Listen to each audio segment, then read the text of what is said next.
বিএনপির ৪৭তম প্রতিষ্ঠা বার্ষিকী উপলক্ষে মাসব্যাপী ডোবা নালা খাল পরিষ্কার পরিচ্ছন্নতা কর্মসূচির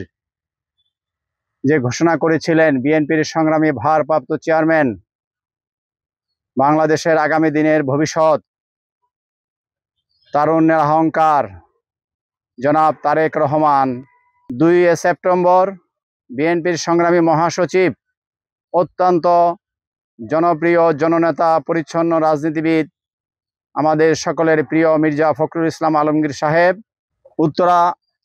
থানা বিএনপির নেতৃবৃন্দ, অঙ্গ সংগঠনের নেতৃবৃন্দ, উত্তরা থানার অন্তর্গত ১ নম্বর ওয়ার্ড বিএনপি এবং ৫১ নম্বর ওয়ার্ড বিএনপি সহ আশেপাশে ঢাকা ১৮-র বিভিন্ন থানার নেতৃবৃন্দ এবং কর্মী সাধারণ জনগণকে নিয়ে আমরা একসাথে সেই শুরু থেকেই সশরীরে উপস্থিত থেকে দুপুর পর্যন্ত আমরা নেতাকর্মীরা কাজ করছি। কিন্তু এখানে যে পরিমাণ বর্জ্য, ময়লা এবং বিভিন্ন পলিথিন এবং নার্সারির বিভিন্ন দরেকে এই খালে ২ পাশে ভরে গিয়েছে, যেটা আমরা আজকে ২৭তম দিনে এসেও আমরা কাজ শেষ করতে হিমশিম খাচ্ছি। সাথে আমাদের প্রায় ৪০ থেকে ৫০ জন শ্রমিক ভাইরা প্রতিদিন